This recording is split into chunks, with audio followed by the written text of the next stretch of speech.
tell me something, listen. I'm gonna set aside everything I think I know and listen. Cause the only person as a learned man, he's a dead man. Kev Mac video, you know, this is for sure. Kev Mac video, open your soul, represent your ghetto, baby. Applehat gang, it started, I would guess, around about 68, 67, 68. I didn't become an Applehat until about 69, July 19th. I would say about July 20th or 21st of 1969. I didn't hear about the Crips until like 1970, and I was in the 7th grade. So the word was passed down from Jordan to Markham that ain't no Crips coming to Jordan. So therefore, the homies from the Green Jackets had it sold up, and they didn't allow nobody that had held earrings in their ears with a cross in it, hanging down to their chest, and an ace deuce to walk down 103rd going towards Jordan High. That did not happen. Not in 71 at all, and not in 70 at all. What year did the Brams come up? Brams, we got our name, I would say about maybe 72. That's when we changed our name to Brams. I was using the term blood, 71, 72. I went to Compton High School in 72. I got into it with Lee Thomas and Mad Dog Jackie Wilson because I was a blood. What's it about you blood? know what I mean? What year? 72. What's up, blood 72? I was a blood 72. It was at Earl Brown and Pumpkin. We had our headquarters at that time on 65th and Vermont. Earl Brown and Pumpkin came in. They had some long trench coats on and some white brim hats. And we looked, I said, man, shit, hey, man, them trench coats, we could hide our sawed-off shotguns up under and our machetes up under the trench coats. I said, man, it looks good right there. So we started wearing brims. We started stealing from the Salvation Army, and we started wearing brims instead, and we changed our name to Brims at that time. This is 1972 we're still in? Yeah. Okay, go ahead. Okay, and we had Compton Avenue Crips. You know, they existed. So this was a Crip-dominated area when you landed over here? Definitely.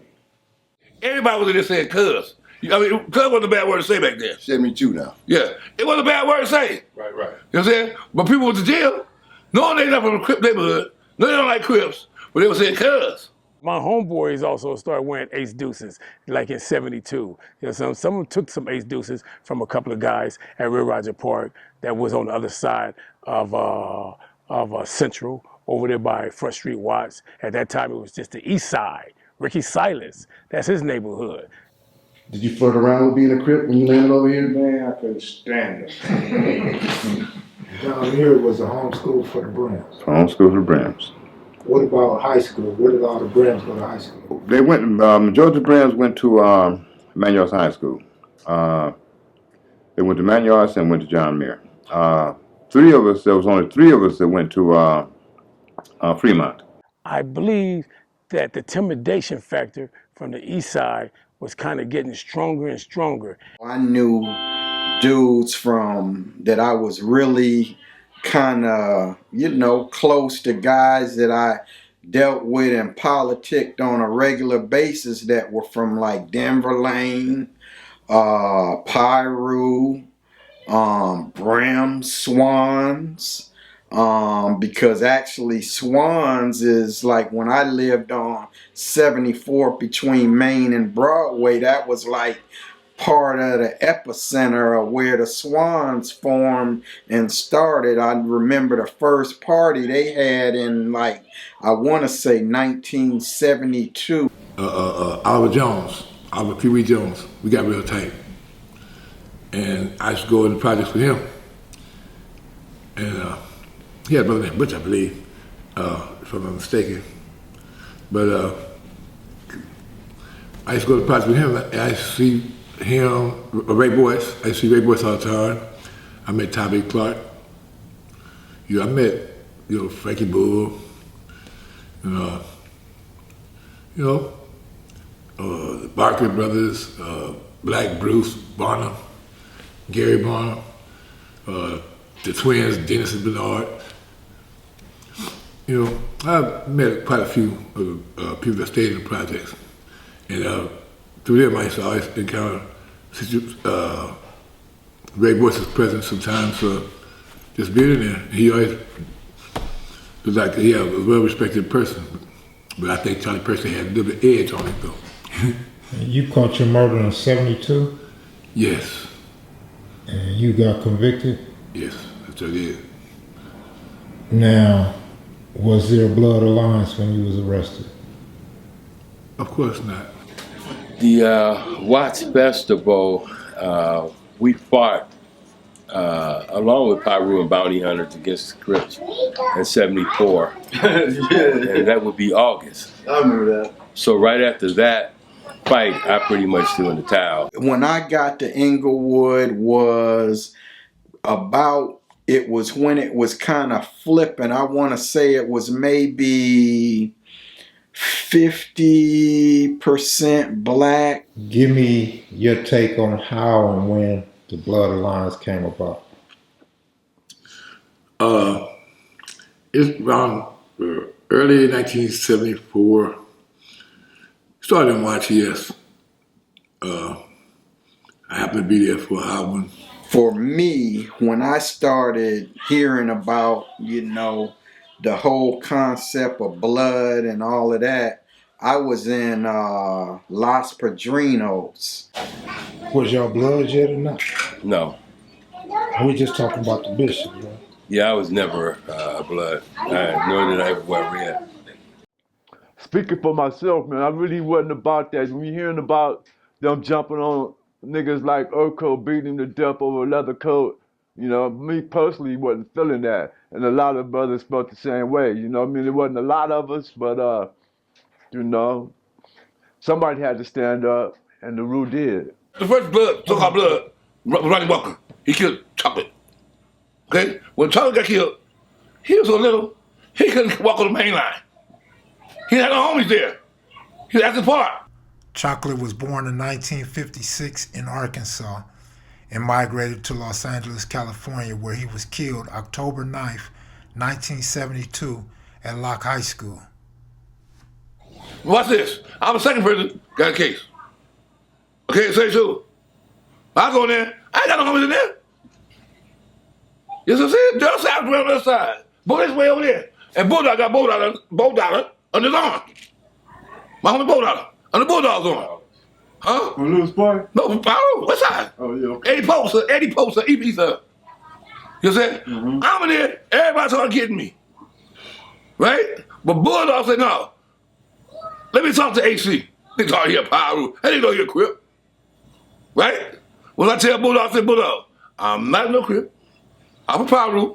And when you go home, you don't be no crip either. Your name was Swaz now.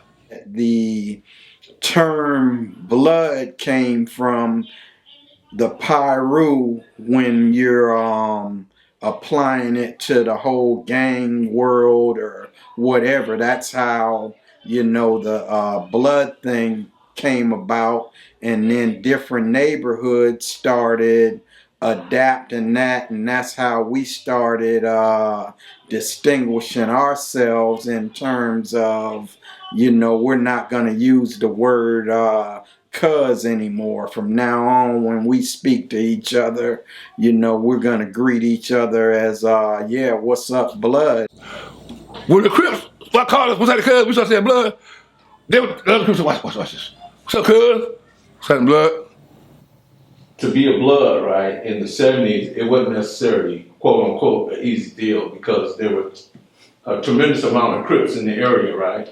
Trust me, it was. Pirus would always say blood. You know, that's their greeting was blood. They weren't using cuz. Right now, Capitol Park is one of the biggest blood gangs in Compton. You know, this is something that the police started using and coining, you know, since we're now separating ourselves by red rags and blue rags, or now we go to jail, we say, oh yeah, I'm a blood, you know, so. See, police, they always organize shit where you get to understand what's going on. They did that in the reception. You see, you just don't do something and claim it and don't know why you're doing it. There was no need for us to be bloods. When you're in the mutual neighborhood, on the mutual turf, that's the turf anybody come fuck with you at. That's where you feel most powerful at, on your turf. You see? There's no need to be no bloods. But in jail, You got to be something.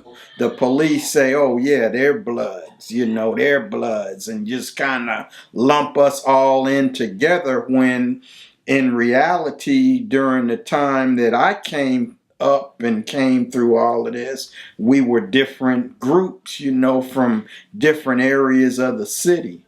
And we never, or at least when I was doing my thing, we were never up under an umbrella where we all just said, hey, we're all bloods.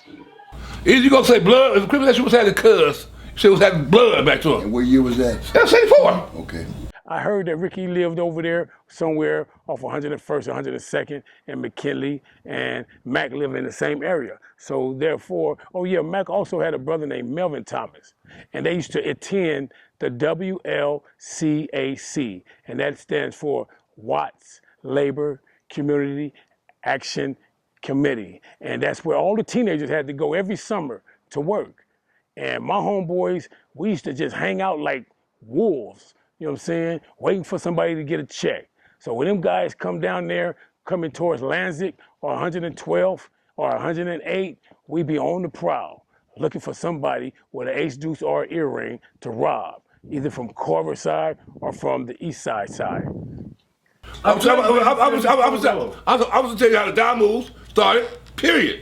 We had to start the Jackamoe in order to walk the line.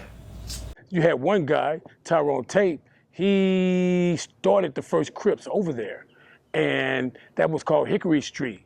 Tyrone Tate and Freddie Tate, they were also Green Jackets, and Tyrone for sure had hands. He's another Sugar Ray Leonard, you know what I'm saying? He know how to mix the blender on you real good and pick you up and dust you off. So he didn't have no problem squabbling. But I think the reason why he started Hickory Crips, because I believe that the intimidation factor from the east side was kind of getting stronger and stronger.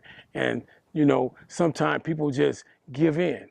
One of the very few people that I knew from Van Ness was a dude named Roe from Van Ness. We get on 54 from Van Ness, and that's when Swig and Daddy-O and Connie and the rest of them, they all came out there, and we got to talking. We all got to talking. And Van Ness, that's when Van Ness, Brims, and Brims came together. See, me and Elgin and Big Country were together, and we all rolled over to the jungle together. And I'm sure Elgin can confirm that statement because we were together. That's when I first met Elgin, through Big Country. And I actually met Roe in Eastlake, and Roe is actually the one who came up with the what everybody now uses as the family sign to distinguish, the Inglewood family. Go back to what you asked me about as far as who the family. Joe, I was sitting in the same steps. Joe Blow pulled up, got out of his car, stepped up and said, introduce yourself to my name is Joe Blow. I'm from our Hoover family. We want to get with the Brims. Yeah, we sat down and talked. I said, okay, we'll be over there tonight. After school was out, we all headed over there to the park was over there by USC. It was on the north side of USC. I forget the name of the park. But we got the party, and that's when our family came in with us.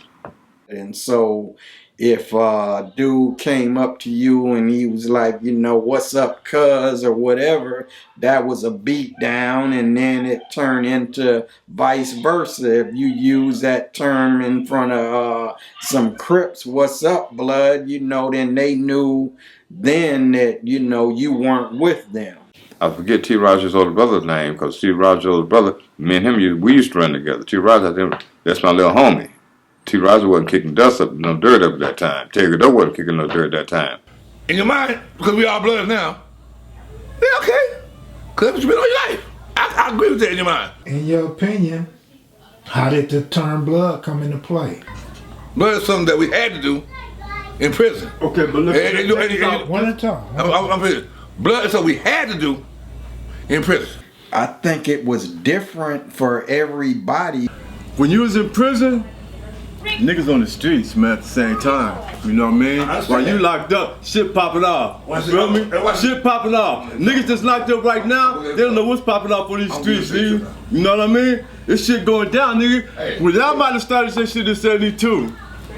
Nigga, man, I was brimming with little Winston and blood. There was bloods too.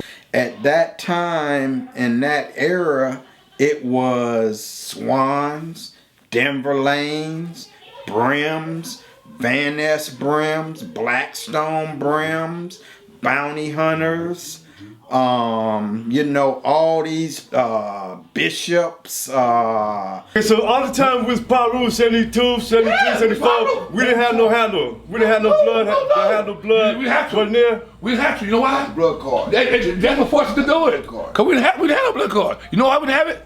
Because it wasn't nobody powerful than Piru. You know what I'm saying? Like your hood, ain't nobody powerful than Bishop. You know what I'm saying? We were proud of our hoods. Too proud. Why we having blood for? I got my homies with me. You see what I'm saying? When you gonna tell you got the homies? In order for me to unite with you, I got you got set aside the Bounty and I got set aside the Piru. We be blood.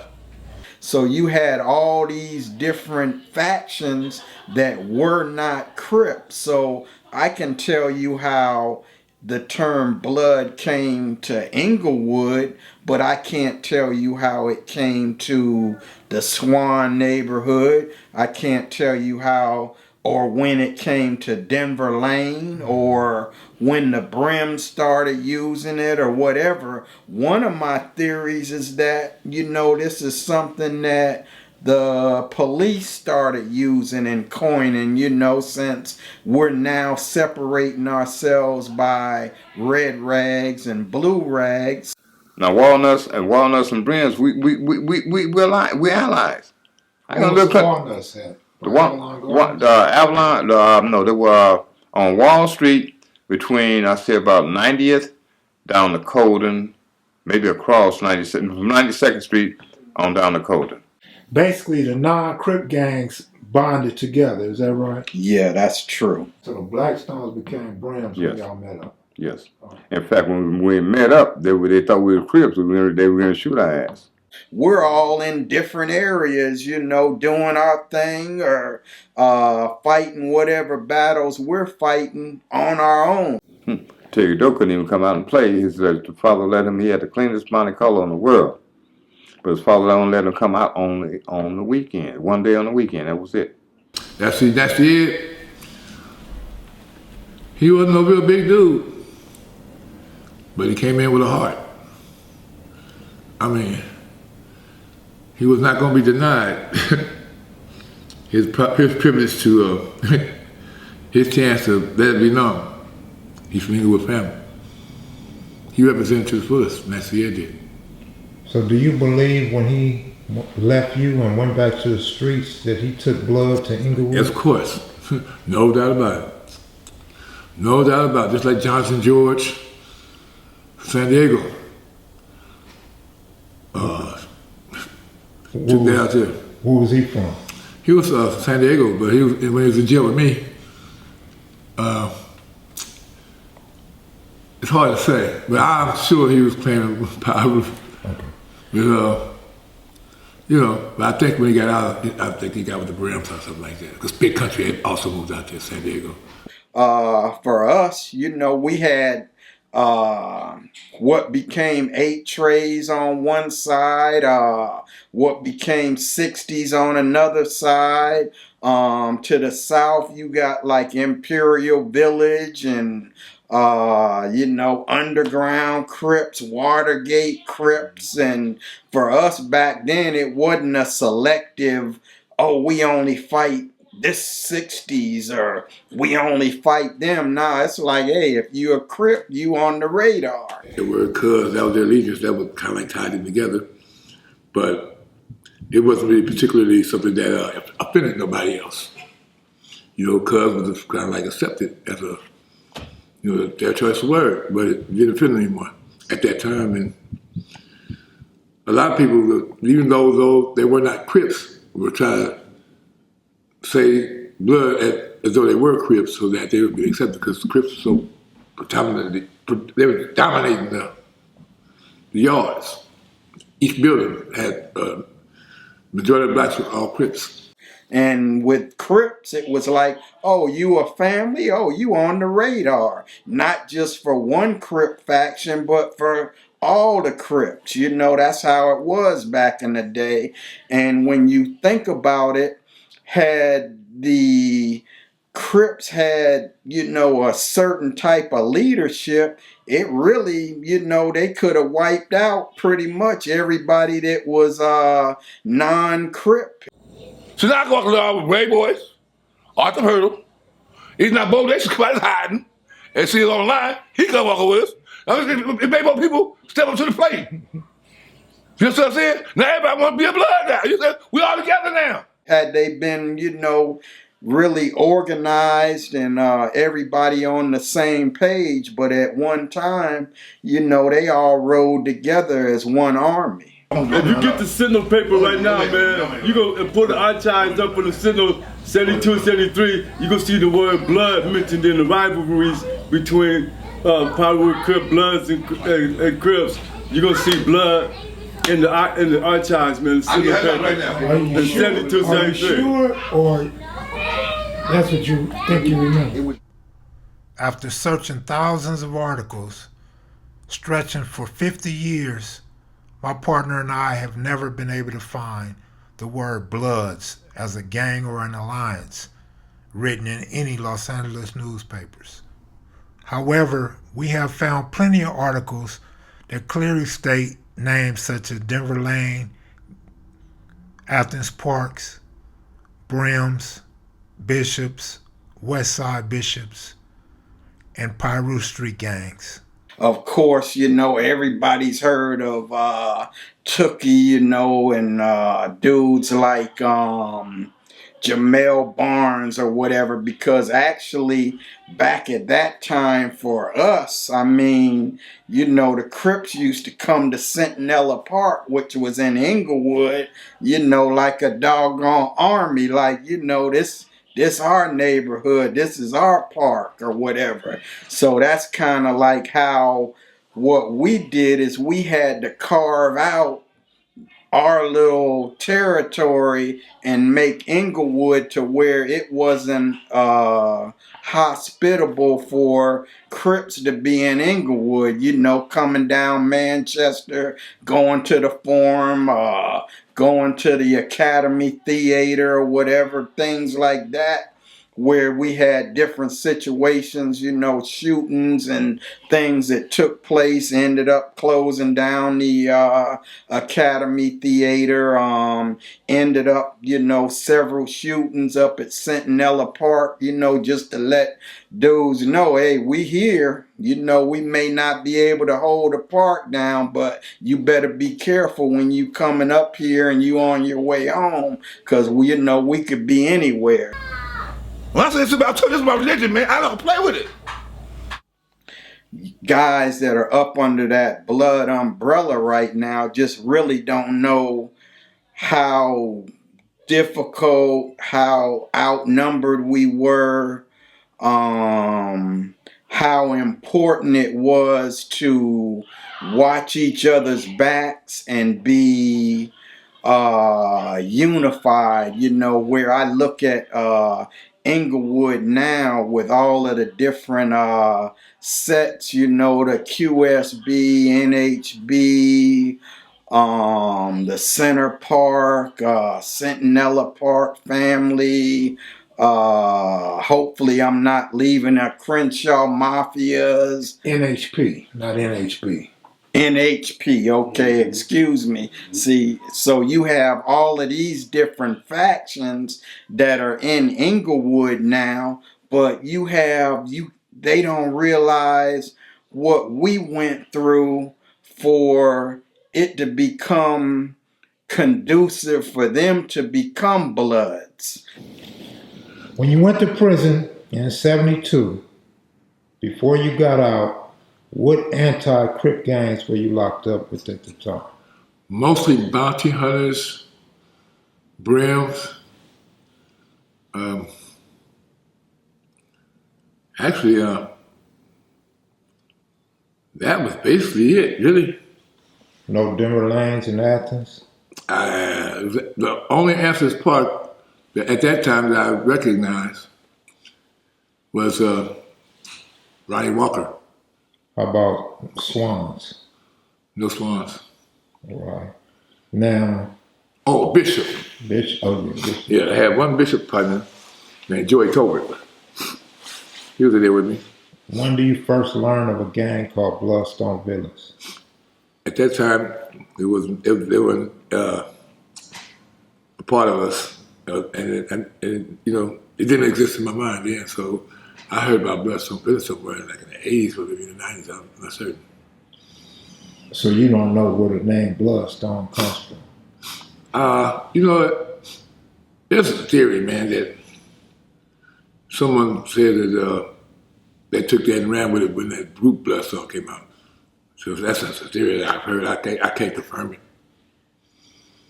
Was there any Black P Stones or City Stones locked up with you? No. We were all separate entities, and you know, a lot of times we may not even have known, we'd heard about each other, but none of us knew each other, because like with us, you got us surrounded just about, you know, everywhere by Crips on every border just about. Then you got Swans way over on the east side, surrounded, you know, on every border. Then you got Brims, you know, down toward the Manual Arts area or whatever. They're surrounded by different Crip factions. Then you got the Van Ness gang over in their area. Then you got what at one time was called Blackstone Brims over in the jungle area. You know, they got, you know, Crip factions around them. So when you get out of prison, you recognize that there's Bloods on the street now? I'll put it to you like this. What we had done while we were in prison was showed if we pursued that which we were supposed to be representing to the fullest, that we would be respected. And just by me demonstrating that act, with the help of those who supported me, because I had the courage and the heart to represent myself, regardless of what I was in there for, it frees a person's mind and kind of like help calm his fears. And it makes them recognize that the challenge ain't so bad if you stand up. And people begin to stand up and perform. And basically, shit, it started becoming like, damn, a trend that, you know, made people proud to be where they say they were from instead of being afraid to admit where they were from. You know, it flipped over from being afraid to being proud. You know what I mean? And you had to work for it, though. It just didn't come to you. You just couldn't represent and start talking shit. You had to get out. And a lot of times, you get caught in some bad situations and get whooped up. But if you return to fight another day, that's when your respect start being considered. Because they know when you come, you just be ready. Because you're going to get into a fight. And they accept that, and they recognize that. Believe me, they ain't start calming down, and people start being less aggressive towards you. You know what I mean? So, with that being said, the alliance got stronger. And after when people got out of prison and started returning to their primary places where they were naturally from, they took that home to their neighborhoods. And it also encouraged the neighborhoods. You see what I'm saying? Because like a lot of times they have functions, and the Crips would bully those functions when nobody else can get in. You know what I'm saying? Because like I said, all the Crips at the time were united, and they were very, very strong. And the numbers was just astronomical to me. It was just, I mean, it just seemed like, man, people could whoop that force of the police because they were really, really big. Half of them didn't care if they got into the function. They surrounded the function. You know what I'm saying? That's how big that Crip gang was. I mean, it was really, really big. It was a real big gang. I don't think nobody's gang been bigger than the Crips gang. But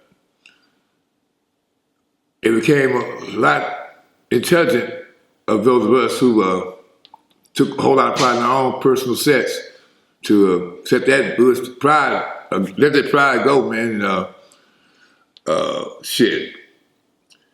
become allies with other non-Crip gangs. You know what I mean? And we got a universal language that we all using now, just like the Crips using cuz.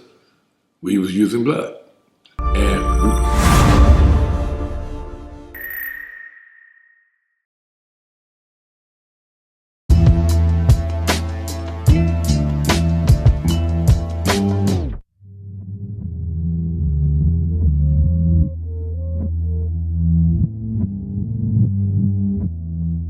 Wow.